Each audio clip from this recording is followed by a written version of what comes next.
Warahmatullahi wabarakatuh. Salam sejahtera untuk kita semua. Terima kasih untuk panitia, peserta webinar.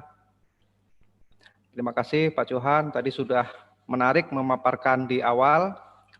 Cukup banyak yang bisa diserap, terutama terkait dengan aplikasi paradigma seni di dalam pendidikan, khususnya di pendidikan tinggi kita di Indonesia ya. Saya ke bagian kedua, jadi saya melengkapi saja. Kalau tadi Prof. Johan itu mengarahkan lebih membumi begitu ya.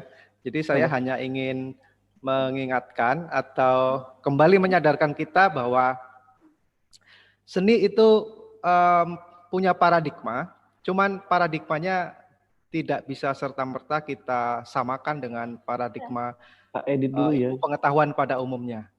Jadi akan saya paparkan secara singkat, sekitar mungkin 20 menit cukup. Jadi ada 5 hal yang ingin saya sampaikan dan ingin berbagi dengan teman-teman. Yang pertama soal apa sih paradigma dan paradigmatik, itu tadi sudah dibahas secara singkat oleh Prof. Johan, nanti saya ingin menggarisbawahi kembali. Yang kedua, kalau kita bicara paradigma seni, terutama kita juga harus membandingkan dengan paradigma yang memang aslinya muncul di dalam dunia sains atau ilmu. Lalu kita akan lihat bagaimana perbedaan dunia ilmu dan dunia seni.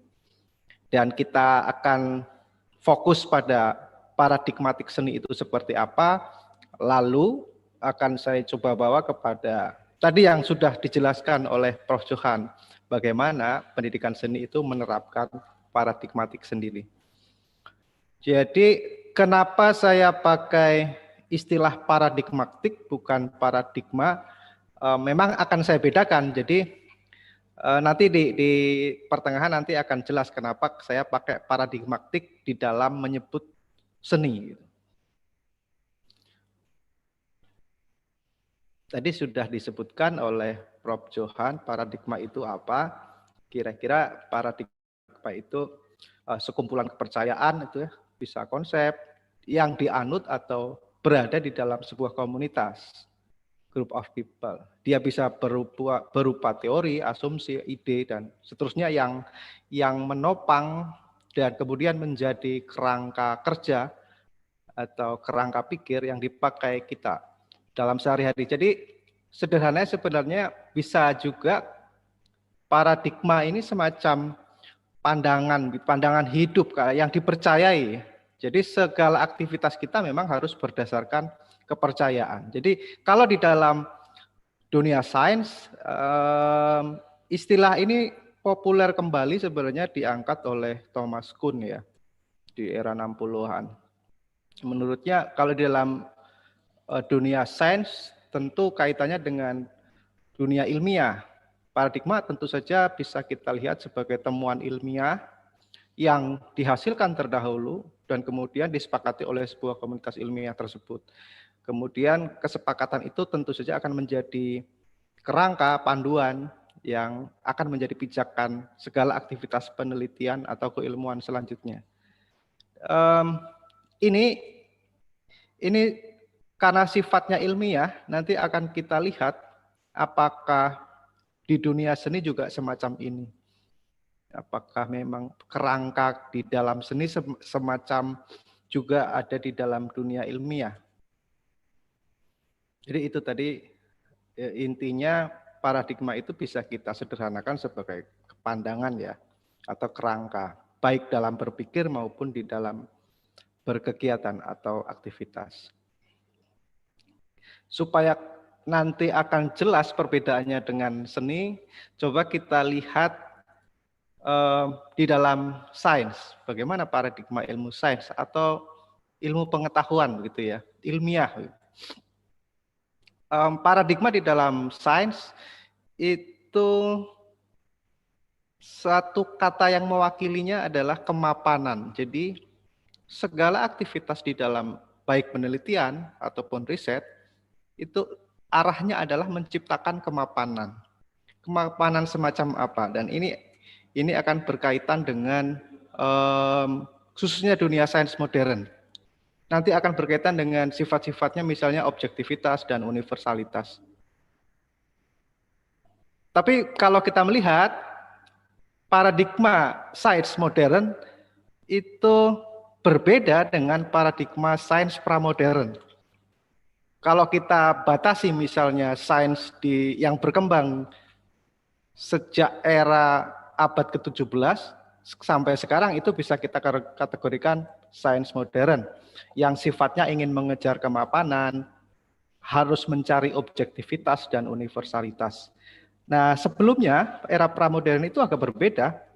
Jadi sifat pramodern itu plural karena ilmu pengetahuan belum begitu berkembang, jadi masih banyak berbagai macam konsep, teori, kerangka berpikir yang masing-masing itu berdiri sendiri-sendiri dan punya kekuatan masing-masing.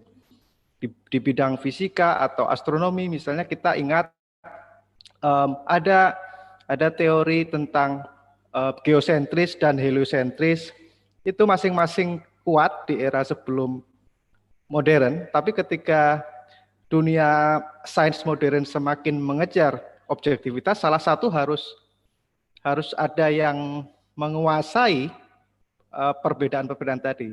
Sebut saja kalau kita menganut konsep astronomi yang paling banyak, tentu saja kita akan sebut heliosentris begitu ya. Jadi pusat alam semesta adalah matahari, berbeda dengan pramodern.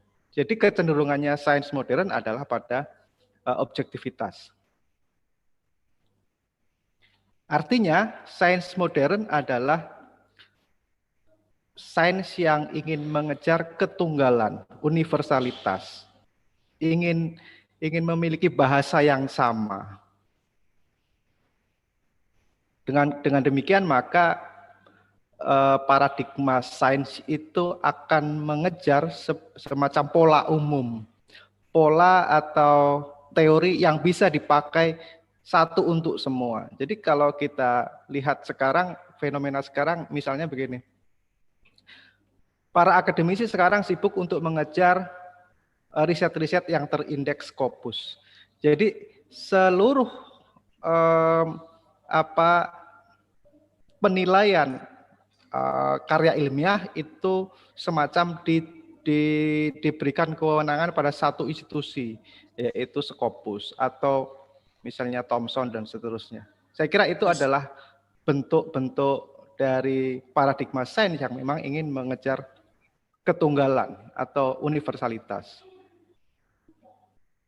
Oleh karenanya tadi di awal kita lihat bahwa sains itu ingin menciptakan kemapanan. Saya kira itu pola-pola umum atau paradigma yang ada di dunia sains yang perlu kita lihat untuk membandingkan dengan dunia seni. Jadi ada ketunggalan, ada prinsip objektivitas, universalitas.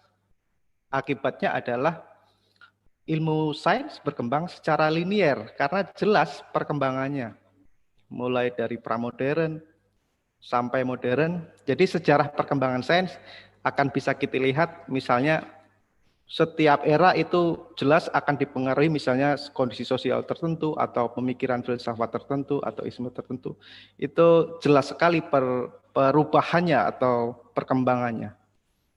Dengan demikian apakah pola-pola yang mapan semacam ini bisa kita bandingkan atau sejajarkan dengan dunia seni? Pertanyaannya, mungkinkah seni berparadigma?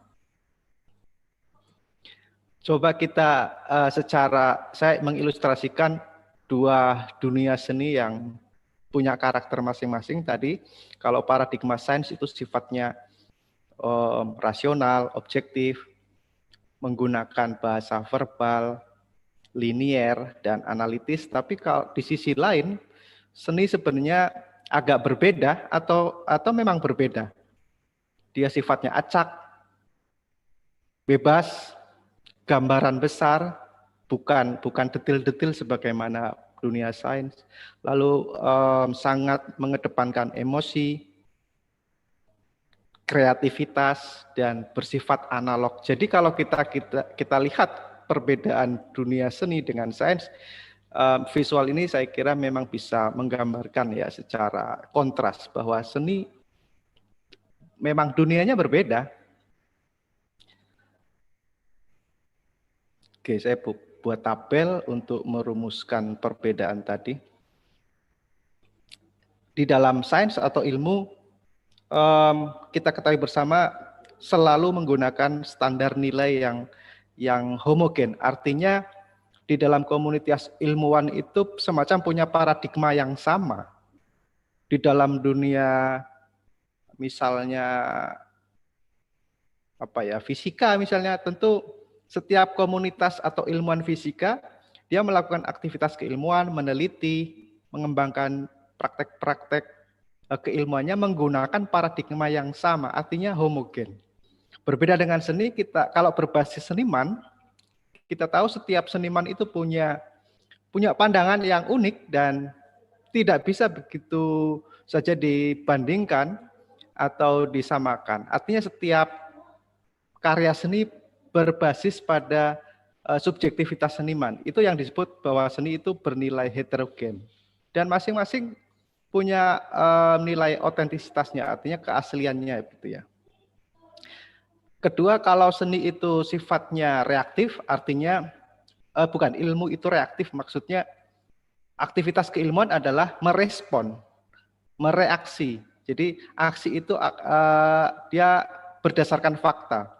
Kalau fakta itu memang ada kebaruan, dia akan merespon atau reaktif. Beda dengan seni, saya kira sifatnya lebih pada kreatif. Jadi terus mencipta ya, ingin mencipta. Dan ini yang khas seniman. Tadi sudah disebutkan Prof. Jovan, seniman yang menjadi ukuran seniman sebenarnya adalah ciptaannya, bukan gelarnya begitu ya. Meskipun gelarnya doktor misalnya kalau tidak mencipta ya tidak disebut seniman dalam konteks karya seni. Dan yang dicari adalah pemaknaan. Kalau konteksnya paradigma, kalau ilmu atau sains itu, paradigma menilai kebaruan temuan. Jadi segala temuan-temuan ilmiah di bidang apapun itu akan disaring, akan dinilai, akan dihakimi begitu oleh paradigma. Tentu saja wakil paradigma adalah teori. Jadi sebuah temuan akan disetujui, dianggap benar atau tidak oleh teori sebagai implikasi dari paradigma tertentu. Berbeda dengan sains, kalau seni kebaliknya. Justru melalui kebaruan-kebaruan itulah digunakan untuk membedah atau mengkritik atau kemudian mengganti paradigma yang lama. Disinilah saya kira menariknya karya seni, dia akan selalu melampaui karya-karya sebelumnya. Artinya temuan-temuan itu adalah respon atau kritik dari karya-karya sebelumnya. Itu yang bisa kita sebut kebaruan temuan akan menilai paradigma. Nah, yang terakhir paradigma dari sains itu standarnya adalah komunitas. Ini saya kira tadi sudah dibahas yang awal ya. Jadi penilai atau yang punya otoritas keilmuan itu dari sebuah komunitas, kelompok. Kalau di seni agak berbeda, terkadang dua karya seni yang dalam genre yang sama itu tidak bisa dinilai dengan satu kacamata. Kenapa demikian? Karena proses penciptaannya yang berbeda. Jadi profil seniman sangat mempengaruhi. Artinya paradigma itu bukan berasal dari komunitas, tapi berasal dari individu sang seniman. Itu perbedaannya. Dengan demikian, kalau di dalam seni yang menjadi paradigma adalah seniman itu sendiri. Jadi di dalam pengalaman seniman, di dalam pemikiran itulah dia menciptakan paradigma sehingga diekspresikan dalam karya-karya yang kreatif. Saya kira itu perbedaan sains dan seni. Saya ingin membawa ke dunia epistemologis, sebut saja pengetahuan gitu. Apa karakteristik epistemologis sains dengan seni? Di dalam sains atau ilmu, segala aktivitasnya itu cenderung berjarak gitu ya. Jadi peneliti akan memposisikan dirinya di luar objek yang diteliti. Subjek dan objek itu semacam ada pembatas. Kalau di dalam dunia seni justru menghindari semacam itu, dia akan lebur. Jadi seniman akan mengalami, mencoba mengikuti, merasakan peristiwa-peristiwa yang menjadi dasar penciptanya. Ini yang disebut subjek dan objek melebur. Karena menurut saya dari situlah sebuah karya yang mendalam sehingga nanti kemudian respon publik itu cukup kuat bergantung pada kedalaman meleburnya seniman sang subjek kepada objek.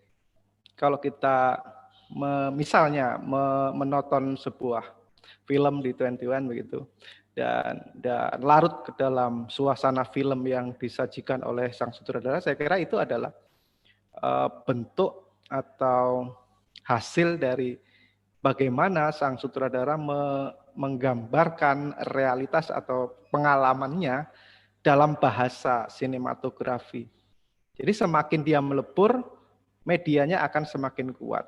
Ini yang disebut subjek dan objek melebur. Kemudian kalau ilmu itu orientasinya mengabstraksikan, seni mengkonkretkan. Yang disebut mengabstraksikan saya kira ini bisa kita lihat pada pola-pola menulis karya ilmiah ya. Jadi pada akhirnya sebuah karya ilmiah itu para penulis akan dituntut untuk mampu menyimpulkan gitu ya. Membuat simpulan. Jadi segala data yang beraneka ragam, proses yang panjang di dalam sebuah penelitian itu harus ditemukan sebenarnya apa intinya gitu. Simpulannya apa. Jadi ini semacam membawa dunia yang sebenarnya kompleks menjadi sebuah kesimpulan yang sifatnya abstrak. Itu yang disebut karakteristik abstraksi di dalam epistemologi sains. Kalau di dalam seni, kebalikannya dia akan cenderung membuat nyata gitu. Jadi seluruh karya seni adalah pernyataan seniman dari imajinasi-imajinasi dia. Jadi itu yang berkebalikan dengan sains. Ini yang disebut konkretisasi. Konkretnya dunia seniman tentu saja tidak bisa disamakan dengan konkretnya kenyataan sehari-hari kita ya. Jadi kalau kita sebut konkretnya pengalaman seniman itu dibahasakan melalui ya genre-genre seninya tadi disebut Prof. Johan sebelumnya. Beda antara bahasa seni dengan bahasa sains. Lagu, tari, pertunjukan teater, lukisan, itu adalah konkretisasi dari peristiwa atau pengalaman sang seniman. Jadi dia tidak mengabstraksikan, justru berkebalikan dengan sains. Artinya bahasa di dalam seni bersifat imagis dan metaforis. Berbeda dengan bahasa atau media di dalam sains yang sifatnya literer dan verbal. Saya kira itu dua wilayah yang berbeda di bidang epistemologis. Maka dengan demikian di dalam sains pengetahuannya akan bisa kita lihat kecenderungannya itu akan memburu fakta atau mencari temuan-temuan fakta menuju universalitas. Di sifatnya tadi menyimpulkan abstraksi. Nah kalau seni dia akan lebur di dalam fakta, subjek dan objek melebur dan akan orientasinya adalah menciptakan makna. Ini yang saya sebut sebenarnya paradigmatik. Berbeda. Kenapa saya sebut paradigmatik? Karena kalau bicara paradigma di dalam sains itu kan sifatnya berpola, linier, dan objektif gitu. Kalau di dalam sains saya sebut paradigmatik itu maksudnya dia dinamis. Jadi tidak bisa di dalam penciptaan seni itu berpola yang tunggal. Setiap karya kita tahu punya pola-pola penciptaan yang berbeda-beda. Itu yang oleh karenanya saya menyebutnya dalam kata sifat ya paradigmatik, bukan paradigma. Dan paradigmatik bukan maksud saya di dalam linguistik, karena itu menjadi terminologi yang khas di dalam linguistik. Jadi secara ringkas paradigmatik seni itu ada poin-poin penting yang saya garis bawahi. Seni, paradigmatik seni atau sederhananya karakteristik begitu ya. Dia dinamis, artinya selalu memperbarui, kreatif, terus menciptakan, dan yang diciptakan adalah pemaknaannya terhadap hidup.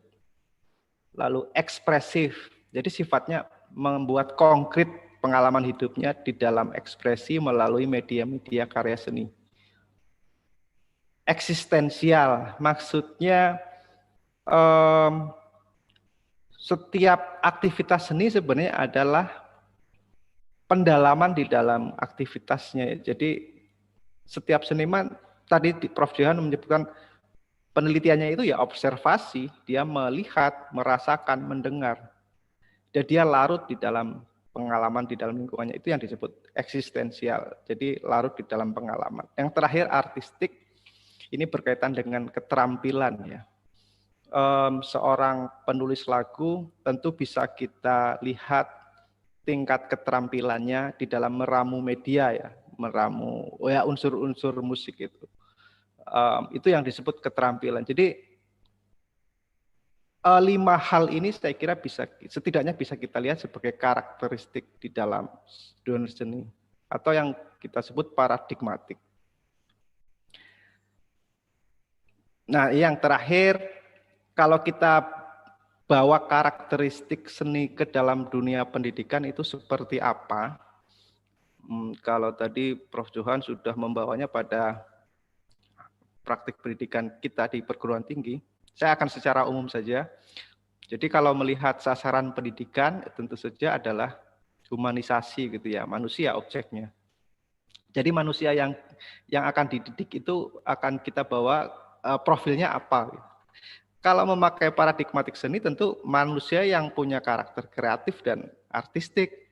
Artinya manusia ini punya keterampilan, kecakapan di dalam menghadapi, mengisi, atau bahkan menciptakan kehidupan atau lingkungan yang berkualitas. Jadi garis bawahnya adalah keterampilan, kecakapan di dalam menciptakan.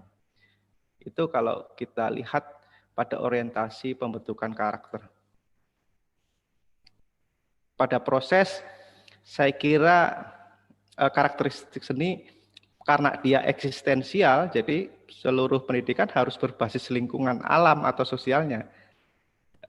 Jadi ini tantangan kita. Setahu saya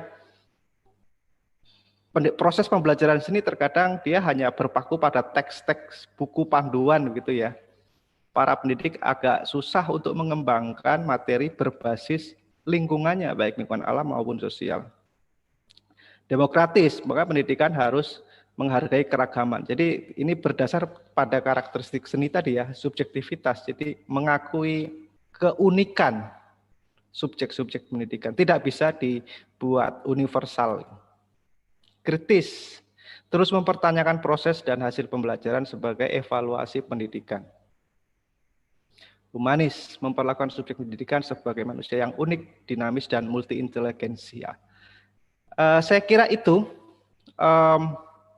mungkin nanti selanjutnya bisa kita berdiskusi. Jadi intinya ini bukan hal baru, saya hanya mengingatkan bahwa meskipun memang perbedaan di dalam dunia sains atau ilmu pengetahuan ilmiah dengan seni itu memang tidak bisa disamakan ya, tapi di dalam konteks pendidikan kedua dunia yang berbeda itu harus kita padukan untuk ya mencapai tujuan pendidikan sebagaimana tadi yang disampaikan Bu Dr. Ati di awal ya. Kurikulum yang kontekstual. Jadi kalau bicara kontekstual maka pendidikan seni ya memang harus kontekstual. Ada konteks-konteks selain ada kerajinan dan isimu atau muatan pendidikan ya. Jadi ini yang kita kenal sebenarnya pendidikan dengan paradigma kontekstual. Pendidikan seni yang berlandaskan konteks dunia seni itu sendiri atau pengalaman hidupnya.